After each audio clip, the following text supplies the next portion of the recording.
Soy Xavi Otero, director de Yauzarrea. Yauzarrea es un fondo cultural que toma el nombre de esta casa y se dedica al estudio y difusión de la cultura vasca. Lo que nos caracteriza respecto a otros grupos de trabajo aquí en Euskal Herria es que trabajamos con investigadores de todo el mundo.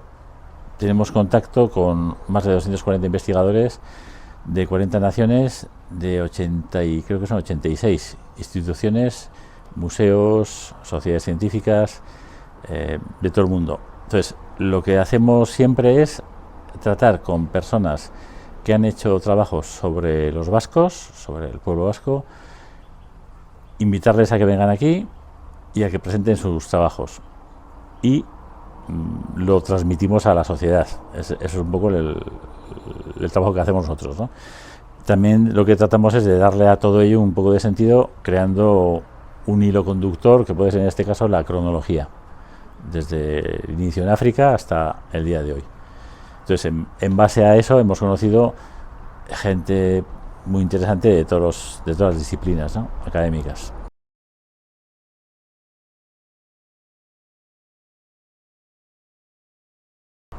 No, lo más fácil, o sea, la imagen más fácil es lo sorprendentemente fácil que es hablar con todos los que hemos invitado siempre, gente de primer nivel. O sea, son las personas que crean la ciencia. No es gente que se dedique a estudiar a otros, que copie trabajos de otros. Son gente, lo mismo Oppenheimer, que se pasa 17 años en Papua Nueva Guinea haciendo genética, como los arqueólogos del Smithsonian o de la Universidad de Exeter, que trabajan en todo el mundo en excavaciones, o gente que está en primer orden, no solo en su ámbito, sino además en colaboración con otras disciplinas. Mark Pagel, por ejemplo, que es biólogo evolutivo matemático, que trabaja con genetistas, que trabaja con lingüistas. Eso es lo bonito, que toda esa gente ha venido aquí, le hemos conocido por primera vez y son encantadores. O sea, la diferencia que hemos notado con lo que conocía yo de antes del ámbito académico que nos circunda es que son muy permeables, que son muy asequibles y que son que te tienen como en igual. Cualquier persona que tenga una opinión válida es válida. No tiene que tener un título, ni tiene que ser del ámbito académico, ni mucho menos. Entonces, eso es lo más sorprendente para nosotros, porque ha sido una riqueza enorme el conocerles, tratarles y tenerlos que hablar como amigos, ¿no?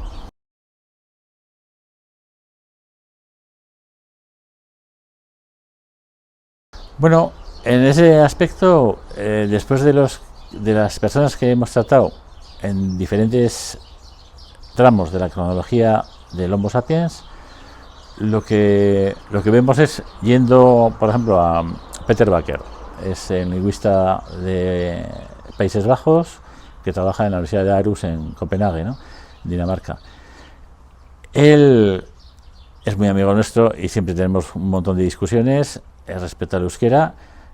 Él también domina otros ámbitos, pero bueno, en lo que nos toca es el euskera.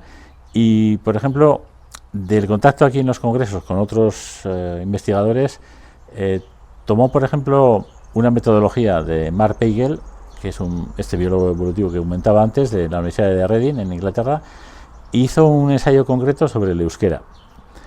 Y él, en una conferencia que presentó aquí para nosotros en Norona, y luego la presentó también en la UPV en Gasteiz, él hablaba del origen del euskera, en lo que él pensaba que se podía concluir que el euskera formaba parte del inicio del lenguaje humano. Eso fue lo más importante, ¿no?, un poco como para destacar.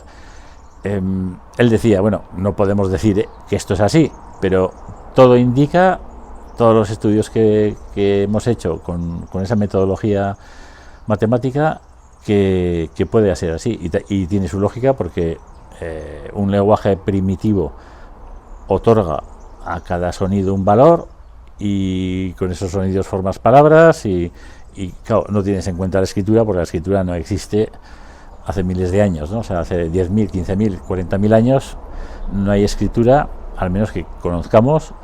Entonces, el valor es el sonido. Entonces, eso es lo que nos gustó mucho en todo ese tipo de discusiones, que luego con otros lingüistas también, como John Koch es experto en gaélico y celta, es el conservador de la Biblioteca Nacional de Gales y la cátedra de celta allí, y nos decía también en otro tramo de la cronología cómo sería importante que alguien se dedicara a profundizar en la comparación del celta, las lenguas celtas modernas, con el euskera, porque hay muchos nexos y muchas malinterpretaciones también, ¿no?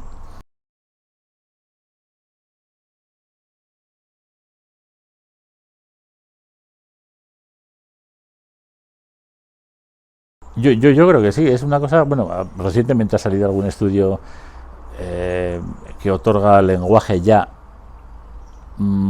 por lo menos yo creo que son 2 millones de años, no sé exactamente, o sea, lo digo a ojo, o sea, no me acuerdo de lo que, si son 1,5 millones o 2 millones de años, con el Homo habilis, el Homo erectus, Ergaster, el Heidelbergensis, todos tenían lenguaje. Hace pocos años yo estaba haciendo un libro del euskara para la Diputación de Guipúzcoa y el consenso entonces, en el 2008, era de que hacía 15.000 años que el hombre hablaba. O sea, es tal burrada, viéndolo ahora en esta mirada hacia atrás, que es sorprendente en lo atascados que se han estado. Seguramente ya entonces había gente que propugnaba otra cosa, ¿no? Pero como hay tal dique con el academicismo en dejar pasar las cosas, o sea, se atascan ahí durante años y años, ¿no? Estamos un poco expuestos a ese vicio del ámbito académico tan celoso de su espacio, de que no penetren en su espacio y no se lo invadan y tengan ellos las prerrogativas sobre el resto, ¿no? Cuando hay muchas ideas válidas fuera del academicismo, bueno, y el ejemplo lo hemos visto, lo he sentido yo, en un congreso que me invitaron con Oppenheimer a Canadá, en un congreso de los Huron-Wendat en Ontario, y me acuerdo que cuando me veía hablar con los ponentes, era un congreso que duraba una semana, el que nos invitaba, que era un arqueólogo de Ontario, Ron Williamson, él me decía: Xavi, no des tantas explicaciones, tú eres fotógrafo, pero es que eres un colega, y las ideas que nos has transmitido son tan válidas y nos han abierto más los ojos que muchos años de estudio. Entonces, ver a esa gente que atiende de esa forma las cosas de una manera práctica es lo que te anima a seguir en este tema, ¿no?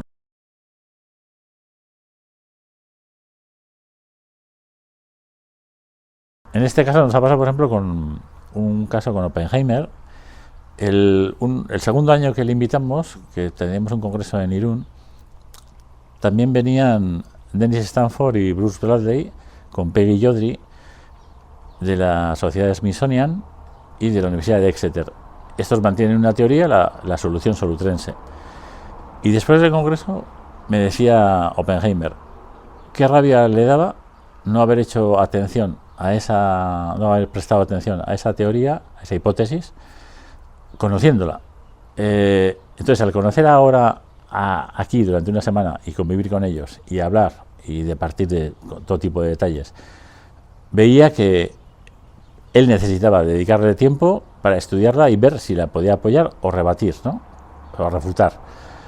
Y al año y medio, al final, él fue a trabajar con ellos en Washington, les invitó también a la Universidad de Oxford, tuvieron muchas reuniones y charlas y al final decía que era irrefutable esa hipótesis.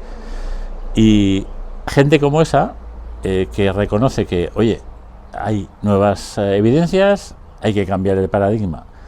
Nos pasó también con John Koch, Barry Cunliffe y Colin de Renfrew, arqueólogos, y John Koch, lingüista. Nos explicaban, hemos estado 30 años en su vida, en su carrera, ¿no? Dando clases y explicando todo lo de los celtas que nos han contado, y ahora tenemos evidencias que nos dicen todo lo contrario, o sea, que no es así.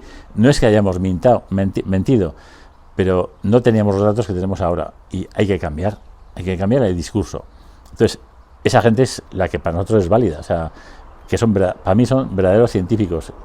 Admiten la evidencia, o sea, no puedes rechazar lo que tienes delante, ¿no?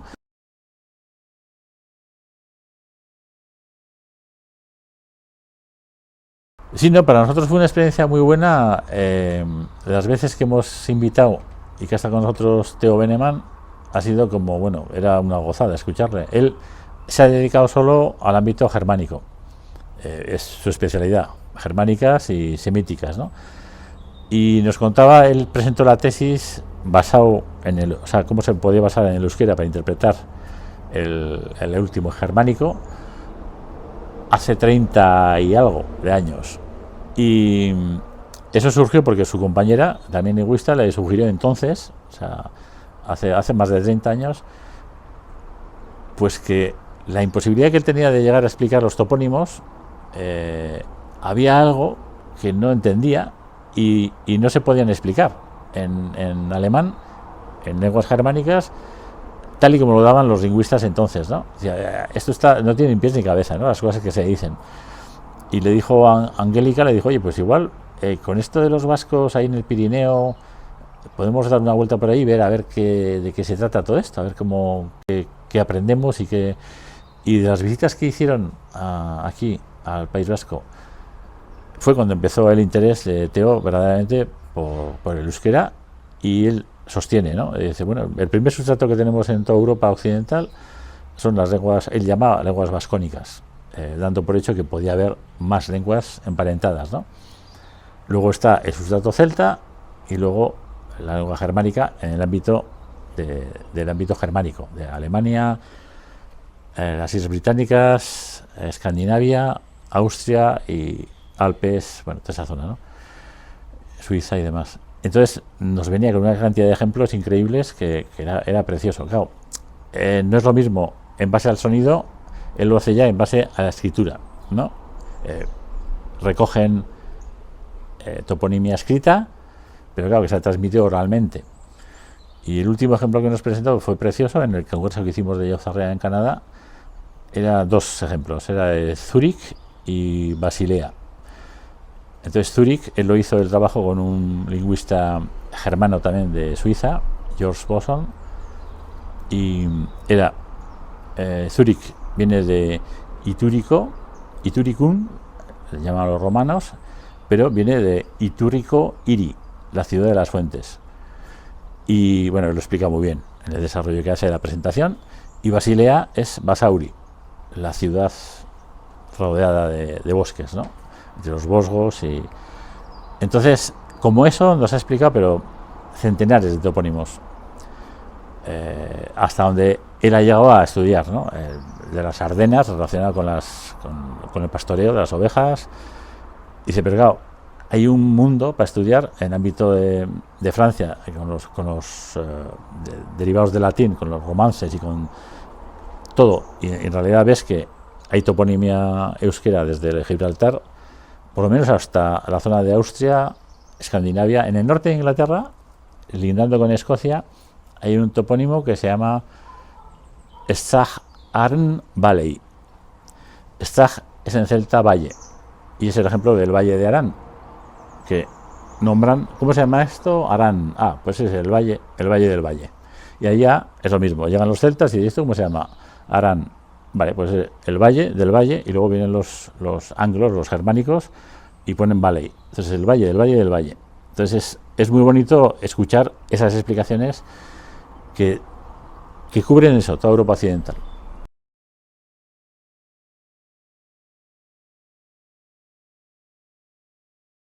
Sí, porque Beneman no consiguió nunca que le recibieran nadie de Euskaltzaindia. Y es una autoridad a nivel mundial, ¿eh? Pero hay aquí tal celo, digo, claro, aquí en el sentido de la gente que maneja o que controla, ¿no? Ese poder académico, que no permite esa o sea, que no hay permeabilidad para escuchar a otros, ¿no? Y yo veo que es porque mantienen unas tesis de cada uno, de los egos de cada uno, que no dejan entrar a nadie más, aunque sea en perjuicio del resto, porque es en perjuicio de la cultura vasca al final, ¿no? O sea, cuanto más podamos enriquecernos con novedades, pues sería muchísimo mejor para todos y para avanzar además en el estudio de la lengua.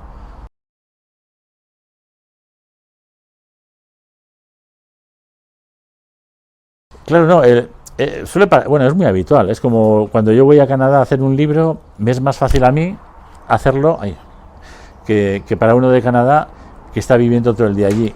Yo voy, sintetizo todo lo que me parece extraordinario, o sea, más relevante, y es más fácil de presentarlo en un libro, por ejemplo, en un momento, que uno de allí que, como está habituado todos los días en la cotidianidad a verlo, quizá no lo puede valorar igual, ¿no?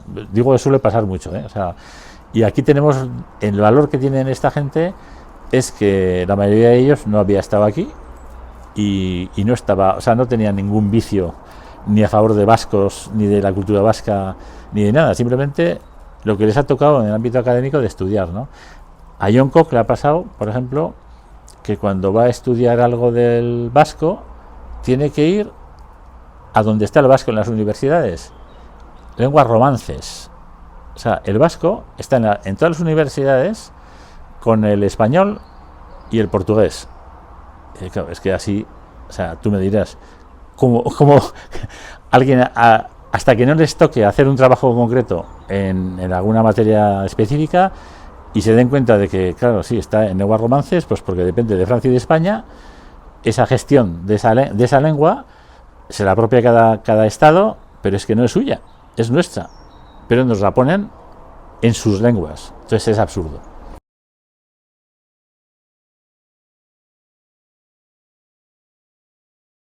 Sí, hay una historia ligada a todo esto, es la hipótesis de la solución solutrense. Esto se ha sostenido por Dennis Stanford, que ha muerto hace 2 años. Dennis Stanford fue la Smithsonian Institution, que es la Sociedad de Ciencias de Estados Unidos. Tiene pues 100 y pico museos, tiene todo. Es la que vemos en todas las películas de que salen esos museos en Nueva York, en Washington, en todos lados, tan maravillosos, son de la Smithsonian, ¿no? Lo fundaron en el siglo XVIII por un magnate inglés que dejó su herencia para el estudio de la ciencia y funciona muy bien, en general funciona muy bien. Cuando le contrataron a Dennis directamente de la universidad fue para crear el departamento de prehistoria, que no tenían creado, de América del Norte, no, de Estados Unidos. Entonces ha sido hasta su muerte el mayor experto, porque era el que más información había recopilado de toda la prehistoria. Él contactó en un momento dado con Bruce Bradley.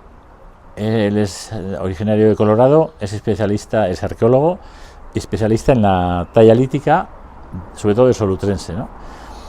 Cuando Dennis Stanford estaba ya muy bien establecido en la Smithsonian, le invitaron a la caída de la Unión Soviética sus colegas rusos para visitar todos los museos en Rusia, pues a ver lo que encontraban de la cultura Clovis, que es la cultura original de Estados Unidos, ¿no? La databan de hace 13.000 años, dando por hecho que esa cultura había venido de Asia, de la migración de Asia hacia 13.000 años. Entonces fueron visitando todo y no encontraron nada. O sea, no encontraron ningún nexo, ninguna pieza, ningún material que estuviera relacionado con esa cultura Clovis. Y a la vez ya se estudiaba a la par la genética y tampoco había ninguna conexión genética desde el este, desde la costa este de Estados Unidos hasta aquí por toda Eurasia. Entonces, con eso, que estaba sorprendido, y de los contactos que tenía con Bruce Bradley y del conocimiento de Bruce Bradley del solutrense específicamente, pensaron, joder, no puede ser más fácil un recorrido más corto, que son 5.000 kilómetros. En esa época, en la época de glaciaciones, igual menor aún, porque el mar estaba 127 metros más abajo. O sea, con lo cual la tierra llegaba más lejos en cada costa y además había una banquisa, un hielo continuo del norte, que en verano llegaba hasta la parte de Burdeos, hasta Maryland, y en invierno llegaba a alcanzar hasta Gibraltar. Entonces eso existió durante 5.000 años, ese puente de hielo, por decir, ¿no? Entonces establecen la teoría de que, la cultura lítica de solutrense con la cultura pre-Clovis es igual, y decían es imposible en el planeta, no hemos encontrado una tecnología igual en dos sitios. Y esta es igual. Puede ser parecida, con variaciones, no, esta es igual. Entonces decían, bueno, pues tiene que haber sido llevado de aquí a allí. Y de hecho, las excavaciones que han estado haciendo en la costa este, las dataciones son de 24.000 años a 18.000 años. Nada que ver con los 13.000 años de Eurasia. Esta tesis, esta hipótesis, bueno, la están sosteniendo desde hace 30 años.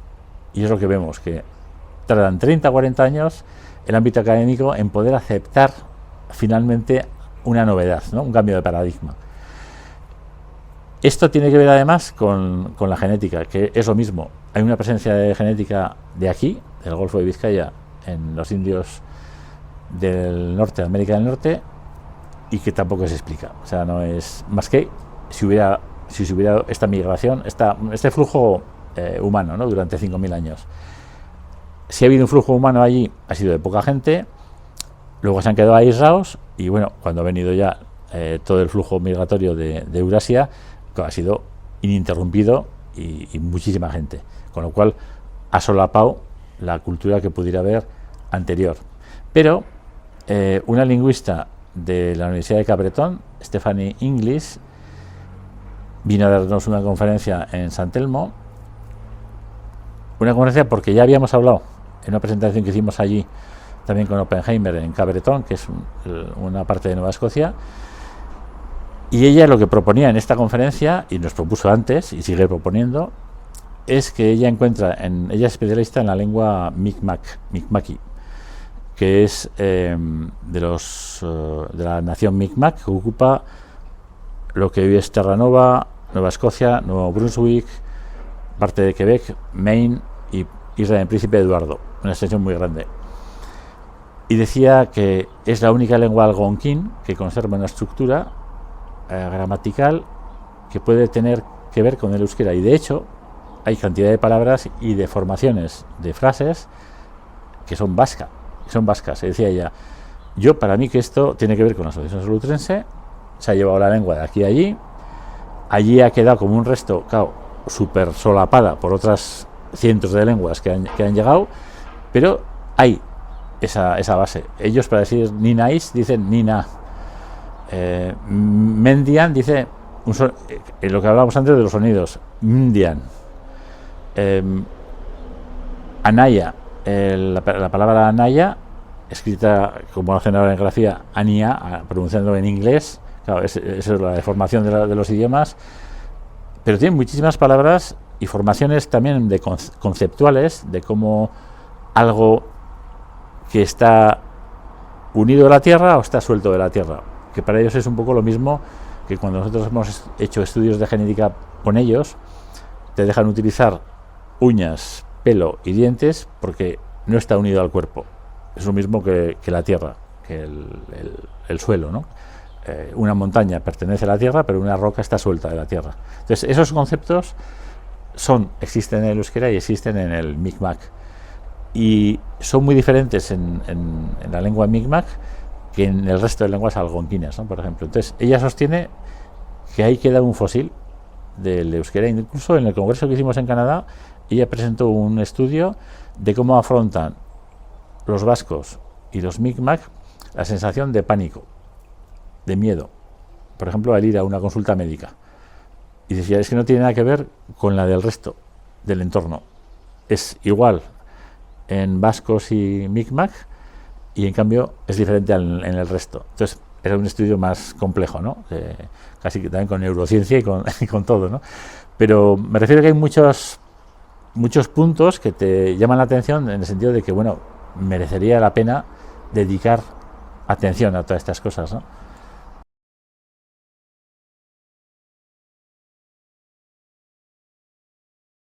Bueno, yo creo que la conclusión que llegó en aquella conferencia de Peter Baker, que hablaba en ese sentido, yo creo que tiene mucho sentido. Si hay una migración de África hace 100.000 años, una única migración, que sale la gente con una lengua, va a través de Arabia, en la península arábiga, luego llega a la zona de Asia central, lo que hoy es Persia, Irán, y de allí se disgrega, una parte hacia Oceanía, otra parte hacia China y otra parte viene hacia aquí. Todos en origen llevan la misma lengua, va modificándose siempre. Hay aislamientos, hay grupos que se separan y se va modificando, como pasa en cualquier pueblo, en cualquier aldea. Hay unas formas de hablar, en el siguiente pueblo hay otras formas de hablar, en cada familia hay unas formas de hablar. Y de hecho, me acuerdo también de la idea de Oppenheimer, que es cuando se interesó por la genética a través de la lengua y de su trabajo que hacía como pediatra en Papúa Nueva Guinea. Eso, cómo son las lenguas de diferentes, si son venidas o son de allí, pero que cada valle tiene una lengua diferente, siendo la misma lengua en origen, ¿no? Entonces, hay restos, seguramente, de toda esa migración que ha habido desde Asia Central, por toda Mesopotamia, por el Bósforo. Bueno, el Bósforo no era estrecho, cuando pasó la gente era tierra firme. Llega a la zona de Balcanes, hay gente que se queda allí, hay gente que va a Península Itálica y otra gente llega hasta aquí. Entonces, en todo ese recorrido hay toponimia. Hay luego una sucesión de hechos. Por ejemplo, hace 39.000 años hubo una erupción, volcánica en los campos flegreos del Vesubio, de la zona del Vesubio. Esto explicado por los físicos italianos, que fue un poco el fin de los neandertales, ¿no? Que no pudieron superar esa crisis. Y eso originó arrasar en una forma elíptica hacia el este todo lo que había de vida humana, animal y vegetal, ¿no? Si ocurrió eso, tal y como dicen, bueno, como está constatado que ocurrió, claro, si se acaba con esa parte de población durante unos miles de años, pero se salva toda Europa occidental, la parte en la que existe aún la toponimia vasca, ¿no? Claro, la toponimia existe si te la transmiten oralmente. Si llega gente nueva a un sitio en el que no hay gente, no hay toponimia que transmitir, porque no hay seres humanos para decir cómo son esos sitios. Y coincide con esa zona, o sea, como un límite donde encuentras toponimia vasca, está en el límite geográfico de esa influencia de la erupción de los campos flegreos. Entonces, yo creo que, o sea, yo no soy nadie para opinar en absoluto, ¿no? Pero bueno, con lo que he conocido de toda esta gente y estamos reflejando una publicación que estamos haciendo, lo que vas viendo es que ha habido esa progresión por la geografía y de que evidencia la toponimia el paso de una gente con una lengua que ha estado ahí y que está y que estamos.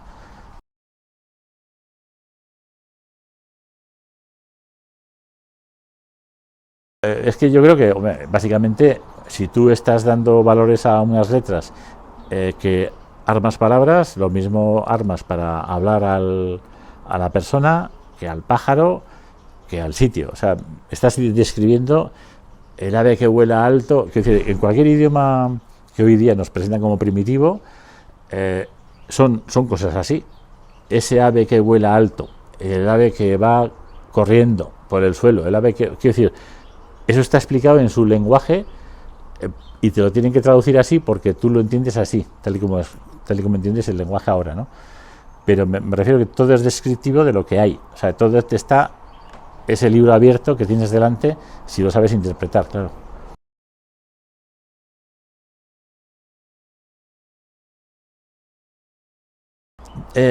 Con lo del euskera y el tiempo, Peter Bakker en un vídeo que tenemos suyo habla de, me da igual, vasco, protovasco, como la quieran llamar, porque aquí hay, pero bueno, para entendernos coloquialmente, el vasco, ¿no? El euskera. Él dice que ya se hablaría en Europa hace 40.000 años, porque entonces es como los congresos que hemos hecho. En el 2012 el consenso general era que el Homo sapiens había llegado a Europa hacía 35.000 años. En el 2013 eran 45.000. Peter Bakker dijo, bueno, pues hace 40.000 que se habla vasco. Ahora sabemos que por lo menos hace 52.000 años que el Homo sapiens ha llegado a Europa. Claro, va en función de lo que conozcamos. Entonces, Peter Bakker decía, entonces, esos 40.000 años, luego decía, bueno, igual pueden ser 30.000, pero claro, es que ¿de dónde pones qué es euskera o qué no es, o qué familia es. Bart Pekel también nos decía en alguna entrevista que le hicimos, decía, bueno, podría haber habido una familia más amplia de lenguas vascas, pero es la única que queda, esta. Pero evidentemente si vienen unos pobladores que son 300 que llegan aquí, hablan la misma lengua. Claro, si 15 se van a un lado, 20 a otro, y a la de 10 años se juntan, las proles van a hablar diferente, igual no se entienden ya, como pasa aquí con los dialectos, los euskalkis, ¿no? Que había antes y que el euskera batúa ha unificado y ha arruinado muchos de ellos, ¿no? A la vez bueno y malo, ¿no? Entonces, sí, es que es la misma base, pero se ha desarrollado por circunstancias de todo tipo, de misma pronunciación de la familia, del grupo, de la orografía en la que te ha tocado vivir, has ido cambiando acepciones. Entonces, es elemental que si establecen, no sé si sería así o no, pero bueno, unos científicos alemanes establecían que en el auriñaciense más o menos había en Europa 3.000 o máximo 5.000 personas. Hablaban todos lo mismo. Quiere decir que no había no había un parlamento donde había 80 lenguas. O sea, lo que pasa es que la distancia luego aumentaba esas diferencias, pero también pasaría algo, y sería esto muy concreto respecto al euskera. Pienso, eso es cosa mía, respecto al euskera, cuando estamos en la última glaciación de Würm, la de hace 24.000 años, y esa gente que se había disgregado hacia el norte, en las islas británicas, en Escandinavia, tiene que retrotraerse y refugiarse en el refugio vasco, en torno al Pirineo, porque esto está beneficiado por la corriente del Golfo. O sea, y ya vemos que aquí estamos muy bien, mientras en Europa les arrasan las inundaciones, las heladas, o en España tienen toda esa bronca de heladas y de inundaciones. Es lo mismo, o sea, seguimos siendo un refugio. Entonces, si esa gente se reunió aquí durante miles de años, también sería lógico pensar que aquí hubiera un residuo más fuerte de la lengua. Es decir, que puede ser un poco el dato que te explique por qué ha durado aquí más que en otros sitios, ¿no? Aunque llegara hasta el Mediterráneo, entonces, vamos, fuera mucho más amplio, ¿no? Pero al haber más densidad de gente que se reúne aquí para refugiarse del frío y para sobrevivir, bueno, puede darse esa densidad de pobladores y de, por así decirlo, vascohablantes, ¿no? Luego, hace 11.500 años, empieza a cambiar el clima, los rebaños se van al norte, la gente sigue y se hace esa migración por todo lo que era el litoral, que coloniza Bretaña, Gales, Cornualles, Irlanda, Escocia, con genética vasca.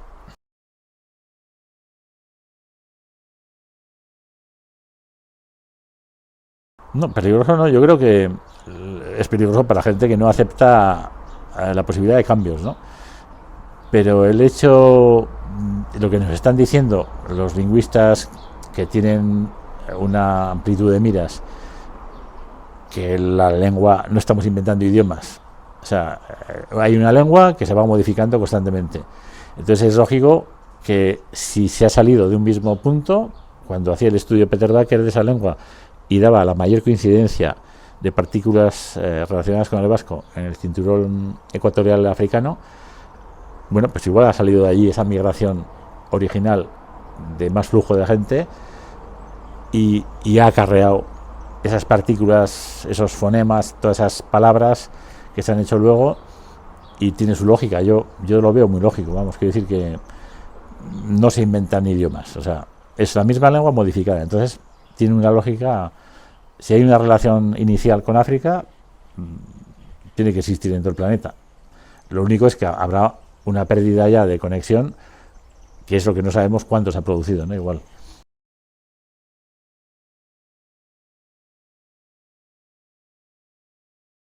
Yo, claro, tampoco conozco mucho de esto, pero yo sé de gente ahora conozco gente que lo está estudiando con seriedad, pero con verdadera seriedad, con rigor, sin guiarse por egos. O sea, quiero decir, no son protagonistas de nada, es un equipo de chicas de Vizcaya, y yo creo que lo está haciendo muy bien, con mucho rigor. Y eso es lo que falta. Hay mucho entusiasmo, mucho impulso y lo del ego es muy peligroso, ¿eh? Yo veo que es muy peligroso. Hay una cosa que antes os comentaba que a mí me llama la atención en el libro que sacamos ahora de Oppenheimer, que es de hace años ya, ¿no? Los orígenes de los británicos. Hay una frase que no me acuerdo ahora quién es, si es Imilco o Avieno, el que lo menciona, que habla de: en Iberia habitan los iberos, pero es una forma genérica de describir a los habitantes que habitan en Iberia, como en la isla habitan los isleños. Y es la primera cita que hay, y de ahí arrancan todas. Claro, damos por hecho, no damos, dan por hecho que los iberos existieron. Nadie lo ha dicho. A partir de una malinterpretación de un texto, se da por hecho de que existe esa denominación de pueblo, cuando es muy genérico, es solo para los habitantes de Iberia, que en aquella época eran vascos, había esa migración de Anatolia de los llamados celtas, había fenicios, podía haber egipcios, podía haber, bueno, yo qué sé, lo que podía haber ahí de gente, ¿no? Sí que es lógico que lo que se identifica como iberos en la actualidad, si eran, o sea, la población original de la península eran solo los mismos que aquí, vascos, y la toponimia lo tiene claro, ¿no? Pero claro, si esa población ha tenido una relación con los fenicios, con los cartagineses, con los romanos, con los egipcios, digo, en diferentes épocas de la cronología, va tomando partes de esa cultura, incluso la escritura, que no existía, y se culturiza de otra manera. Es como aquí ver a un casero con la gorra americana o con la chapela. Es el mismo, pero que, ahí va, le gusta ir al McDonald's y a otro no. Entonces, yo veo que el tema de ibero puede ser simplemente una... Y me acuerdo de una cosa que decía Steven Oppenheimer, decía eso: una cosa es la genética y otra cosa es la cultura. Hay gente que puede tener la misma genética, pero que puede estar opuesto culturalmente. El conflicto que tenemos en Euskal Herria. Hay una parte nuestra, de gente nuestra, en Navarra pasa mucho, que es ineludiblemente vasco, o sea, y en el estudio que te hagan dentro de 500 años en la tumba es genética vasca, por mucho que te empeñes que seas español. Eso es inevitable. Entonces hay una actitud cultural después, que yo creo que es en lo que toca a lo ibero, ¿no? O sea, lo que se identifica como ibero, ¿no? Que ha habido un aporte de culturas del Mediterráneo, y bueno, y se han educado en generaciones de otra manera, y bueno, y se han ido diferenciando del resto. Pero bueno, yo no tengo ni idea de este tema, que eso que quede claro.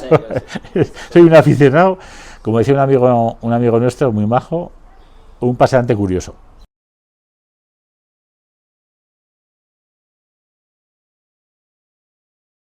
Hay una cosa que decía uno que estaba a la derecha en ese vídeo, que no lo había oído nunca, pero que es verdad. Es absurdo pensar que no se sabe nada, o sea, con la tecnología que hay, con muchísima menos información que exista material, te hacen un idioma. Entonces, ¿qué miedo hay? Pues no sé cuál es el miedo. Igual el miedo es lo del euskera, Yo creo que es ese miedo, me acuerdo que un día le planteé yo a Jesús Altuna, el arqueólogo, de hacer un libro. Digo, vamos a hacer un libro, Jesús, de los vascos como de los celtas. Ya no existimos, entonces ya no hay ningún problema. Entonces, ¿qué majos son? ¿Qué majos eran los vascos? Porque ya no dan guerra. Una vez que has pasado al otro barrio, ya todo te glorifican, a los etruscos, a los celtas, a los no sé qué, a los no sé cuántos. Pero como estamos aquí, es un incordio. Y yo me acuerdo que siempre comentaba, yo no sé, esas cosas que dices, pero que al final todo lo que hemos hecho de los congresos ha sido intuición que tenía yo de siempre, ¿no? Y se ha ido corroborando. Y yo decía, yo creo que lo que pasa es que somos la conciencia, somos un testigo incómodo para alguien que nos ha hecho una putada muy gorda. Entonces, luego cuando vi en el 2018 que salió un estudio, me parece una payasada, pero bueno, ya lo hemos comentado con con genetistas. Un estudio que sacaron de la Universidad de Harvard, con mucha gente metida, que había venido hace 4.500 años un grupo de guerreros de las estepas, había arrasado con los machos y había quedado con las hembras, ¿no? Y entonces no había vascos tampoco, vale. Entonces yo digo, bueno, ahí está el tema. Esa mala conciencia viene de eso, que sí quedan vascos. ¿Qué cojones van a querer hacer en estos valles si vienen, yo qué sé, 10.000 o 15.000 guerreros, que no sean tantos, organizados, arrasan lo que tienen riqueza?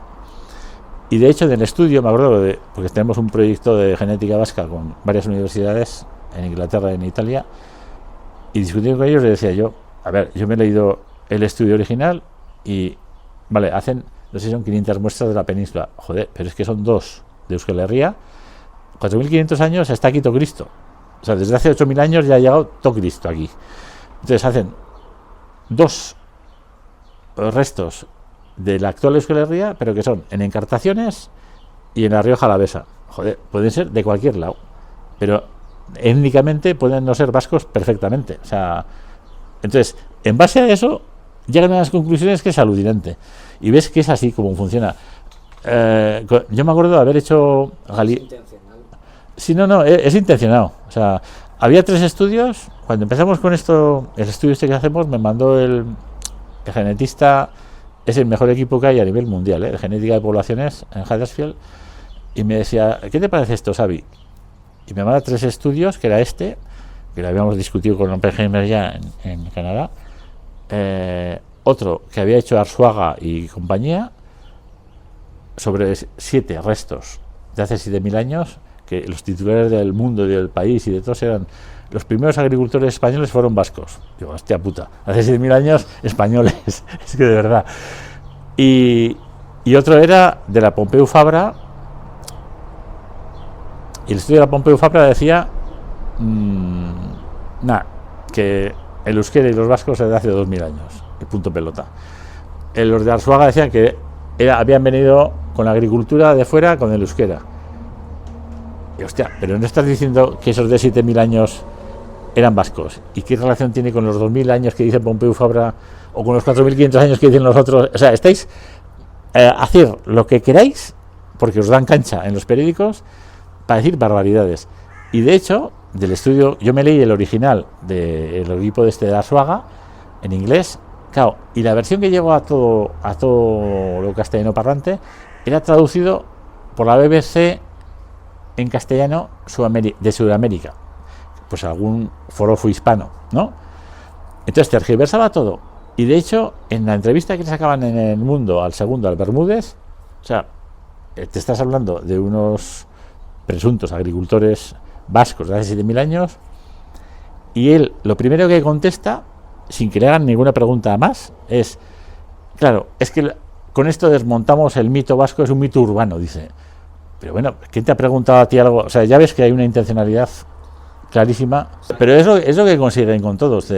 Cuando alguien dice algo aquí, ya están ahí en ese rincón queriendo... Oye, lo hacen en Extremadura y es acojonante. ¿Qué interés tiene? ¿Qué no sé qué? Pero nosotros no podemos hacer nada porque todo lo que hagamos